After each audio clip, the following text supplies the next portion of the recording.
The seal had been in the floor of Thornvast's great hall for 411 years, and in all that time it had sung exactly once. I was not there for that first occasion. That was my great-great-great-grandmother's time, and the woman who woke it was the Luna who became the foundation of our bloodline's memory, kept in the record books, recited at festivals, invoked at ceremonies when candidates pressed their palms to the iron disc in the floor and nothing happened, which was every time, for 411 years. I was there for the second occasion.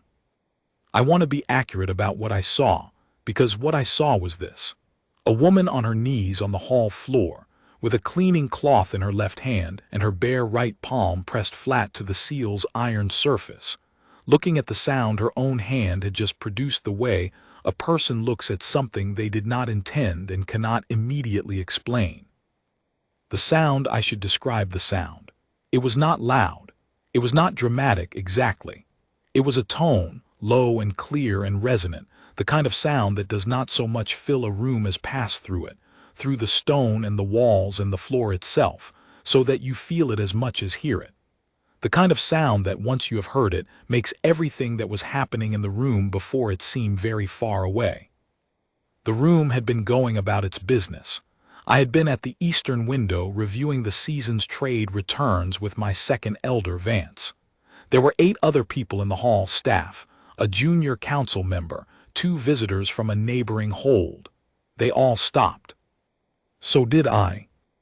I looked at the woman on the floor, and at the seal glowing faintly gold under her palm, and at the expression on her face, which was the specific expression of someone who has touched something expecting to find it loose and found it instead alive.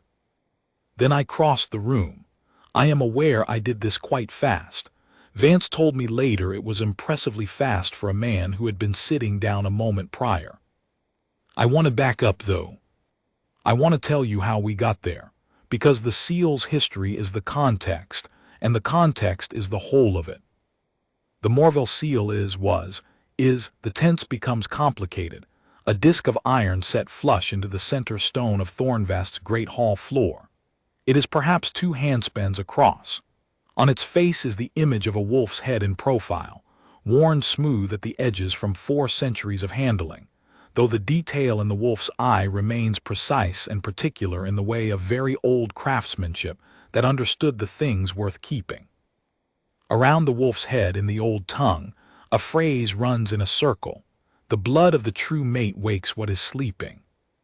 My third elder, Brenneth, who is 73 and has been with Thornvast since my father's father was Alpha, can recite the seal's history with her eyes closed, and usually does when given the opportunity. The short version is this: 411 years ago, when the hold of Thornvast passed to the Alpha who would become my ancestor by several generations, the seal was placed in the floor of the great hall by a moon reader whose name has been kept in our family records. The moon reader said the seal would recognize the bloodline of the Alpha's true fated mate, not just any bloodline, not a well-placed family or a compatible match, but the specific blood of the woman destined to carry the bond. The seal, she said, would sing when the right hand touched it. The Alpha's mate, my ancestor, the woman in the records, pressed her palm to the seal and it sang. That is the record, 1 sentence. What followed, according to the more detailed historical documents Brenneth keeps in the archive. The hold fell silent, the Alpha crossed the floor, the mate mark on his wrist lit gold. He named her Luna before the assembled hall, and the seal stayed warm under her hand for the rest of that evening. 411 years ago. In the intervening time, the seal had been pressed at ceremony by every woman presented as a serious candidate for the Luna's position across those 4 centuries. At my count from the records, that was 47 women. None of them had produced a sound, not a tone, not a hum, not so much as a vibration. I had watched 12 of these ceremonies personally, since I became Alpha of Thornvast at 28. I am now 35. That is 7 years of watching women kneel and press their palms to the iron disc and wait and feel nothing and look up at me with expressions that ranged from disappointment to relief, to the careful composure of someone who had expected this outcome and was managing it with dignity. I had, over the course of 12 ceremonies, developed what I could only describe as a complicated relationship with the seal. I did not dislike it. It was 400 years old and made of iron, and not responsible for the expectations that had accumulated around it. But I had begun to find in the last 2 or 3 years that the ceremonies produced in me a specific exhaustion, not despair. I am not a despairing man, but the exhaustion of something that is not working and is also not permitted to stop. My council had, as of 6 months ago, stopped suggesting new candidates. Not because they had given up, because Vance, who is 61 and practical, had quietly told them that the Alpha King needed a month without the subject, and Brenneth had agreed, and between the two of them they had apparently managed to produce a period of silence on the topic that was, in itself, nearly a miracle. I had spent those 6 months running the hold and the territory with the specific concentration of a man who is not thinking about something. I had not thought about it on the morning the seal sang. The morning the seal sang was a Tuesday in mid-autumn, which I note because it is the kind of specific detail that feels important in retrospect and was entirely unremarkable at the time. The Great Hall had its routine maintenance on Tuesdays, which was a schedule that had been in place since before I became Alpha. Staff came in before the hall opened for council business, cleaned the floor, the lanterns, the window fittings, the seal's housing. The seal's housing is a raised stone lip around the iron disc, about 2 fingers tall, that keeps the disc from shifting and collects, over the course of a season, a particular combination of candle soot and stone dust that the maintenance staff clean out with small brushes. It is not a glamorous task.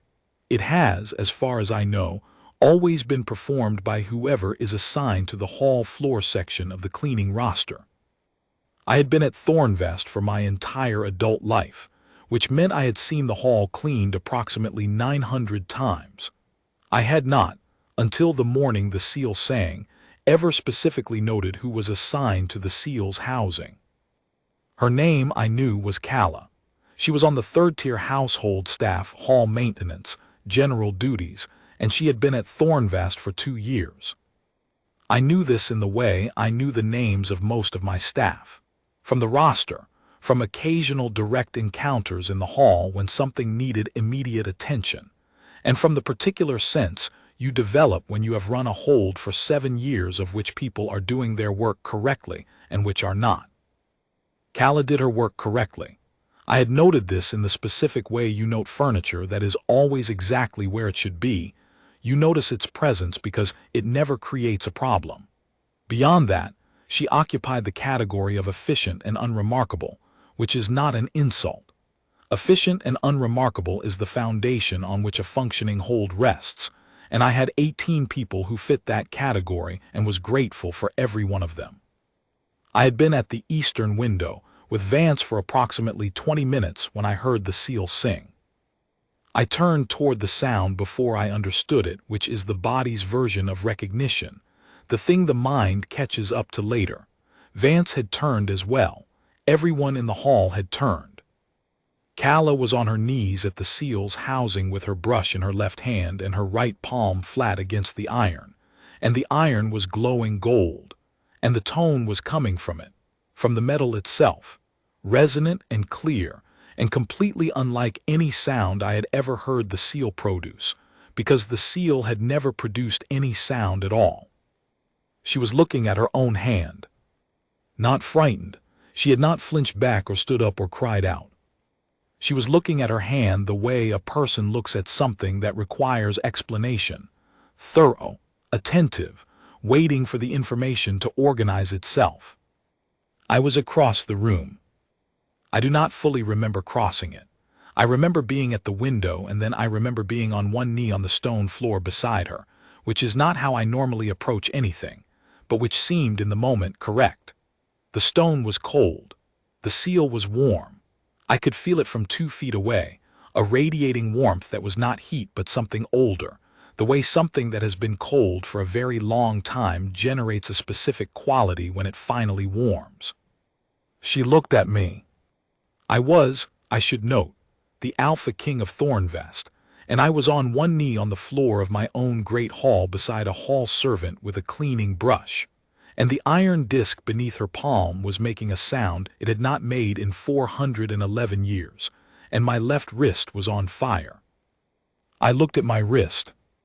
The mate mark, the gold thread on the inner wrist that every Alpha King of Thornvast's bloodline carries from birth, that had been a faint cold line on my skin for 35 years, was lit. Not warming, not dim, lit full and clear and gold, the way the histories described it, the way I had been told it would look and had, privately over 7 years and 12 ceremonies, begun to wonder if I would ever see. Calla followed my gaze. She looked at my wrist, then at the seal. Then back at me. I was testing whether the housing had come loose, she said. Her voice was even. It was the voice of someone reporting a practical fact. I see, I said, which was not the most articulate thing I had ever said, but I was still processing the wrist. Behind me, the hall had gone very quiet. Then I heard Vance move, and then I heard the sound of a door, and then Brenneth's voice. She had been summoned from the archive room by the tone, the way she always said she would be if it ever happened, which she had said every year for 35 years, and which I had heard as ritual rather than prediction. The seal, Brenneth said, arriving behind me at a pace that suggested she had moved fast for a woman of 73. A pause. Oh. Yes, I said. Oh, she said again, differently this time. Brenneth, I said, please tell the hall what this means, in the complete version. Brenneth told the hall what it meant. She did it standing at the seal's edge, with the tone still faintly resonant in the stone around us, in the specific voice she used for historical recitation, clear, exact, nothing abbreviated. She told them about the moon reader and the record. She told them about the 411 years and the 47 candidates. She told them what the blood of the true mate wakes what is sleeping meant in the context of the Morville bloodline, and the bond mark and the fated mate tradition of Thornvast's line. She told them that the seal sang when the hand of the Alpha King's fated mate pressed to it, and that the Alpha King's bond mark would ignite simultaneously, and that the combination of the two, the seal's tone and the mark, was, by the records of 400 years ago, the undeniable confirmation of the destined bond.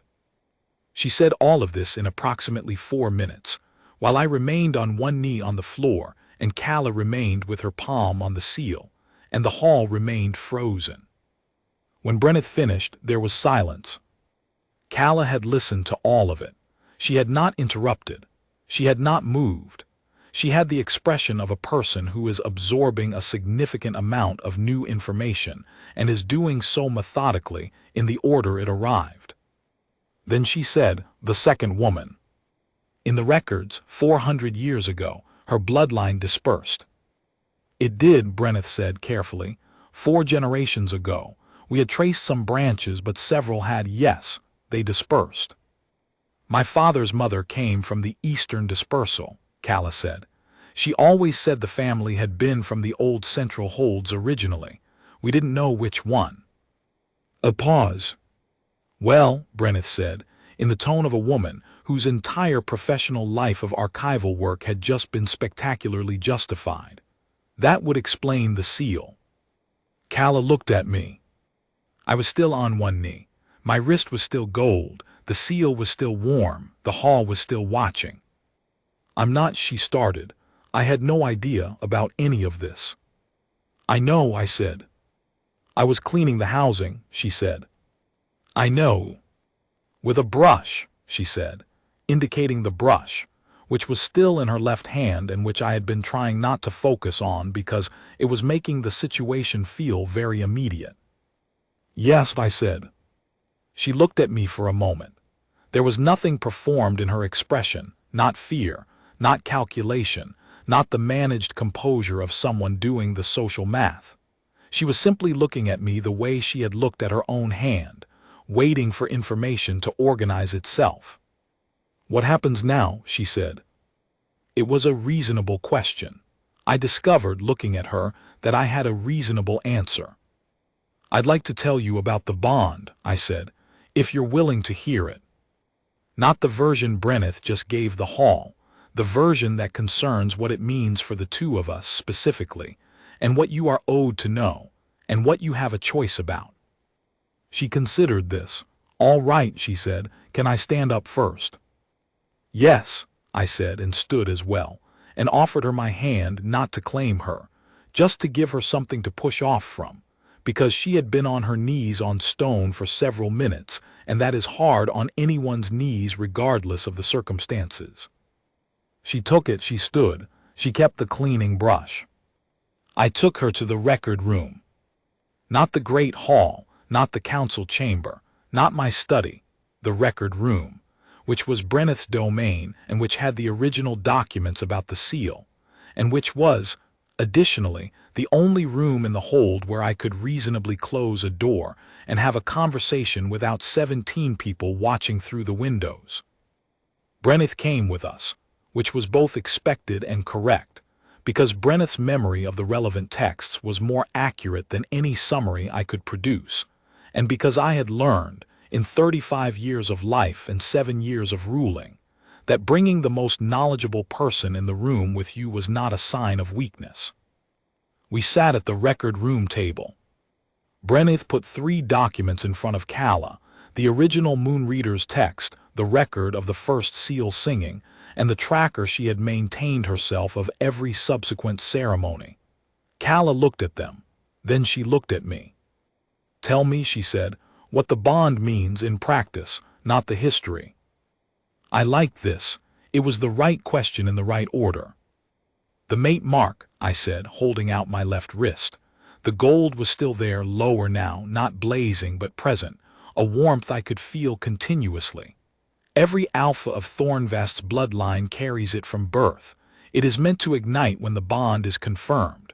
For me, it has been cold for 35 years. "And now it isn't," she said. "And now it isn't. The bond in the tradition of this hold, in the wolf pack tradition generally, is destined. It is not a choice I make or one you make. It is a recognition. What we do with it, however, that is a choice. I want to be clear about that." I looked at her steadily. "I am not going to tell you that the seal sang and therefore something is decided. The seal confirmed what the bond is. It did not decide what you do." Calla was quiet for a moment. "What would it mean," she said, "if I said I needed time?" "I would give you time," I said, "as much as you need. The bond is patient. It waited 400 years. I paused. "I am less patient than an iron disc, but I am capable of waiting." Something crossed her face at that. Not quite a smile, but the vicinity. "You're being very reasonable," she said, "about all of this." "I have had 7 years to prepare for a scenario I was not certain would happen," I said. "I have thought about what I would want to say, and what I would want to hear if the positions were reversed." She looked at the documents again. She looked at the seal diagram that Brenneth had included in the tracker, the wolf's head image, the old tongue inscription running around it, "The blood of the true mate wakes what is sleeping." 400 years, she said. 411, Brenneth said, from her end of the table, with the precision of a woman who spent a great deal of time with exact figures. "And no one in between," Calla said. "No one." She sat with this for a moment. I watched her do it, not pushing, not waiting in the charged way of someone who has an answer they're hoping for. Just watching her think, which was, I had found in approximately 12 minutes of close observation, a very particular thing. She thought cleanly, in one direction at a time, without the circular anxiety that made most significant conversations harder than they needed to be. "I have 2 questions," she said. "Ask them." "First, the 47 women who pressed the seal and it didn't sing. What happened to them?" "They were thanked for their time and their willingness," I said. "Several of them went on to good matches elsewhere. A few are in holds I still correspond with. None of them, I want to be direct, were made to feel they had failed, because they had not failed. The seal was simply waiting for a different hand. She nodded. Second question, she said. The bond. If I say I need time, you said you'd give it. But does the bond, does it change while I'm thinking? Does it cause difficulty? I understood the question. It was a practical question from a practical person, and it deserved a direct answer. The mark will stay lit, I said, and there will be a pull, a warmth. The bond makes itself known, but it is not painful and it does not compel. I have had the mark cold for 35 years and I have functioned. The warm version is I considered. Different, but not unbearable, and not urgent in the way of something that demands an immediate answer. You've had it for approximately 20 minutes, she said. I have had it for approximately 20 minutes, I acknowledged. You are right to flag the limited data. She looked at me. I looked back at her. The seal in the great hall beyond the record room wall had gone quiet. The tone had faded some time ago, but the warmth on my wrist had not. I don't need time, she said. I waited. I need information, she said, which is different. Time would be stalling because I was afraid, and I'm not afraid. I want to understand what I'm choosing, and then I want to choose it clearly. She looked at Brenneth. Can I read those documents? You may take them, Brenneth said, with the specific warmth of a woman watching something she has waited 35 years to witness. The originals stay in the archive. I'll make you copies. Calla read the documents that evening. She read them in her room, she told me this later, with the efficiency of someone who reads a thing in order to understand it rather than in order to feel a particular way about it. She made notes in the margins of Brenneth's copies, which Brenneth later found and described to me as organized and specific, and the kind of annotation I wish my junior archivists produced. I did not see her that evening. I had in the interim explained to my counsel what had happened, which was a conversation that required approximately 45 minutes and which I will not recount in detail except to say that Vance's response was a single breath of air and a long silence, and then, I should have had Brenneth check the bloodline records more thoroughly when she arrived 2 years ago. To which I said, yes, you should have. To which he said, we're going to need to redraw the Luna chambers. To which I said, let's let her read the documents first.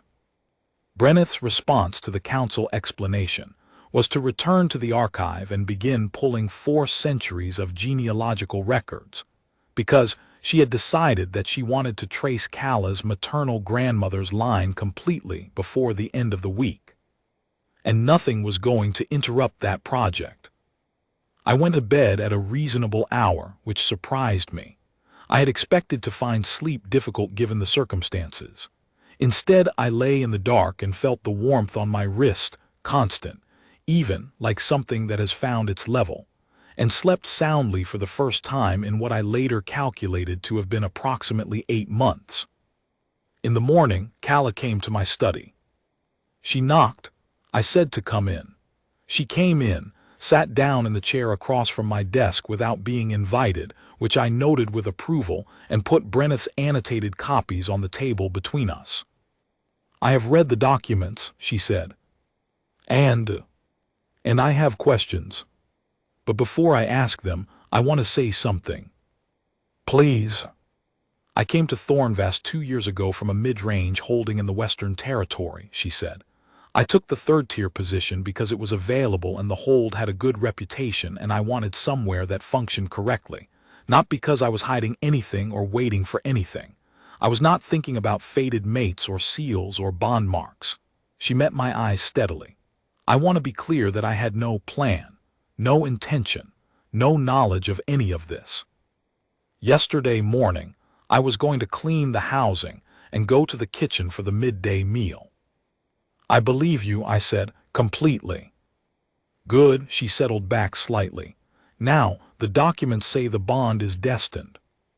They also say, and I want you to confirm this, that destined does not mean coerced, that the bond is a recognition, not a compulsion. That is correct. And the seal's confirmation, the singing, that was recognition, not binding. The choice is still mine. Yes. She looked at me for a moment. You said that yesterday.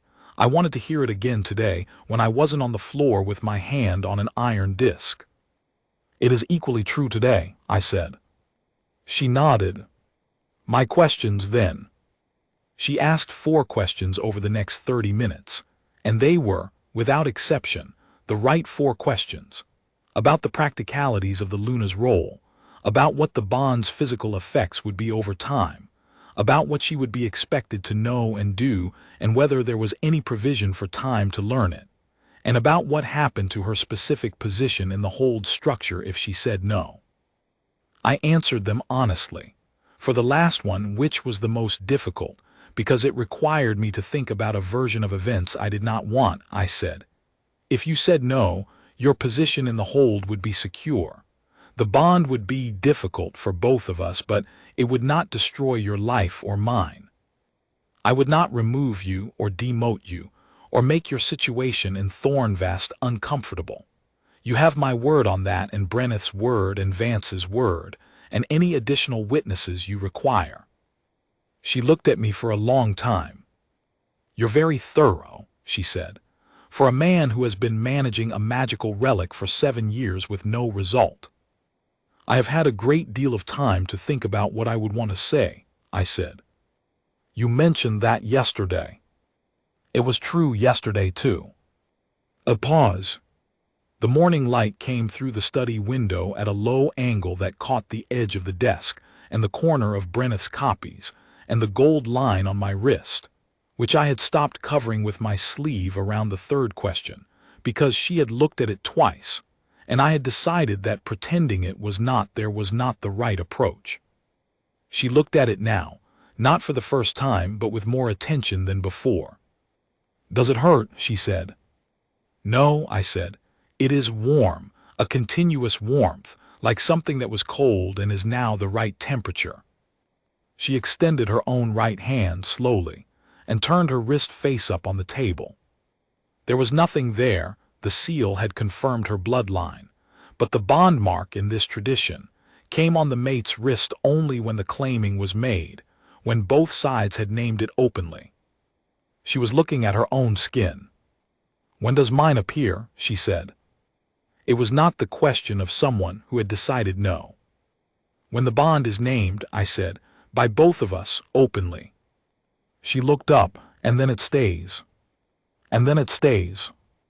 Another pause, not an uncertain one, the kind of pause that is the end of a calculation, not the middle of it.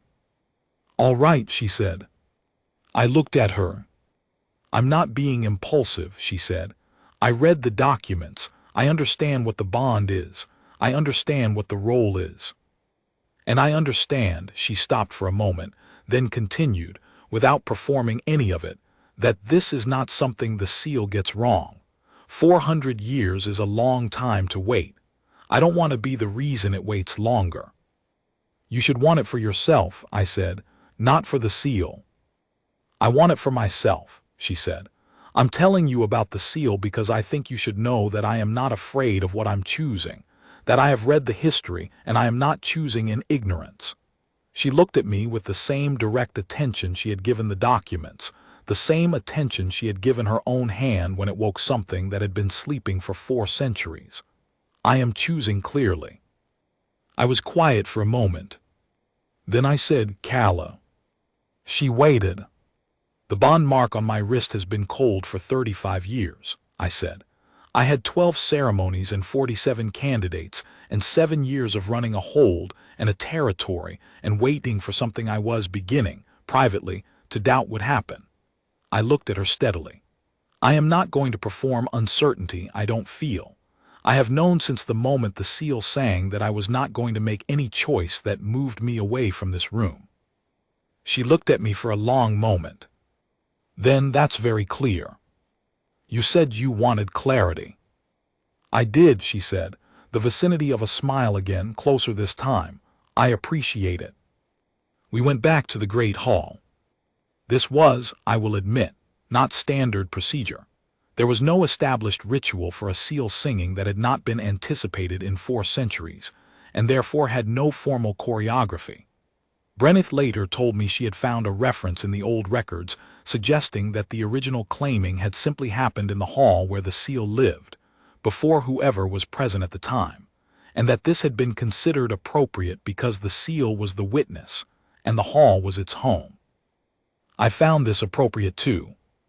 The hall in the morning had a reduced population, several staff Vance, 2 council members who had arrived early for the day's agenda, and Brenneth herself, who had appeared from the archive room the moment she heard our footsteps in the corridor, and had positioned herself near the seal with the specific alert stillness of a woman who had been waiting 35 years for a second entry in her records and was not going to miss it.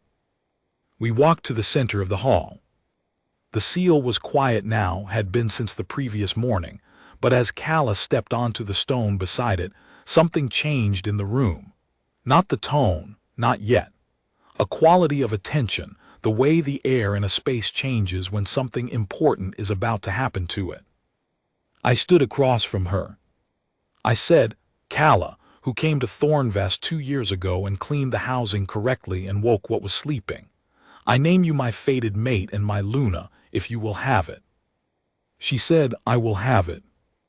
Her bond mark appeared on her right wrist as she said it, not slowly, not gradually. Instantly. Gold, clear, the mirror of mine, as though it had been waiting just under the surface for the correct words to bring it through. She looked at it with the same composed attention she gave everything, and then looked at me. The seal sang. Not the long tone of the previous morning, shorter, lower, a single note, the sound of something that has finished a task and is confirming the work. Complete, done, settled. The hall was absolutely still. Then Brenneth said, That's the second entry, and went back to the archive room to write it down, which was both entirely characteristic and exactly right. Vance said nothing.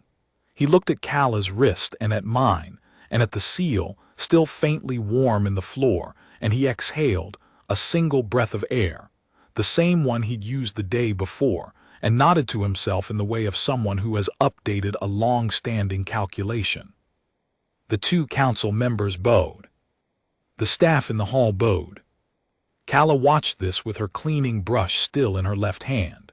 She had put it down in the record room and picked it up again on the way out, which I had not noticed until we were in the hall, and the expression on her face was the same one it had been from the beginning, waiting for information to organize itself, present, unperformed, steady. I said very quietly, You still have the brush. She looked at it. I hadn't finished, she said. I told you the cleaning could wait.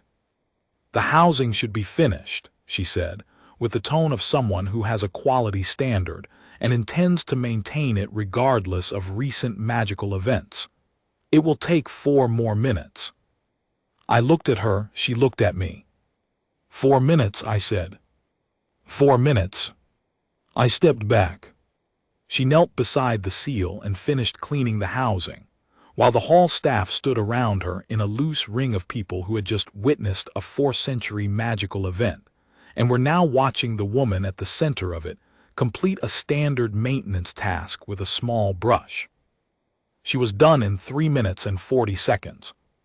She stood up. She set the brush down on the cleaning tray. She wiped her hands on the work cloth she'd tucked into her belt. She looked at the seal, warm still, settled, the wolf's head in the iron disc precisely as it had always been, except that now it had done what it came to do, and then she looked at me. There, she said. There, I agreed. We left the hall together. Behind us, Brenneth's door clicked open again. She had heard the brush go down on the tray, and I heard her voice beginning the morning's business with the specificity and warmth of someone who has had a very good day already at a quarter past the morning hour. The bond mark on my wrist was warm. Calla's was warm beside it as we walked, though we were not touching. We were simply walking the same corridor, at the same pace, toward the morning that was the first of everything that came after. The seal did not sing again that day. It had said what it needed to say, and it was not a thing that repeated itself. Neither was she. Here is what I know now, having been the Alpha King of Thornvest for 7 years before and for the years since. The seal was patient because it had to be. The bond waited because bonds do. 411 years is a long time, and the records do not mention whether the iron disk was tired of waiting, because iron disks do not have the capacity for exhaustion, which in retrospect seems like an advantage. I, however, am not an iron disk. I had been tired of waiting, in the particular way of someone who does not say so, for approximately 4 of the 7 years, and the morning Calla pressed her palm to the seal's surface, and the tone came through the stone of the floor, and the wall and the air between us was the morning the tiredness stopped. What replaced it was something I had no prior experience of, and therefore no efficient vocabulary for. The closest I can come is this. It was the feeling of a room after you have opened a window you did not know had been closed. The housing, for the record, was clean. Brenneth confirmed it in her quarterly inspection 3 months later. She made a note in the archive. Seal housing, excellent condition. First entry recorded by the free keeper, second by the Luna. Consistency maintained. Brenneth is the best archivist I have known, and I include in this assessment the fact that she was right, for 35 years, that the seal would eventually sing. It did. And the woman who woke it finished the cleaning before she accepted the title. Which, I have come to understand, is exactly who she was always going to be.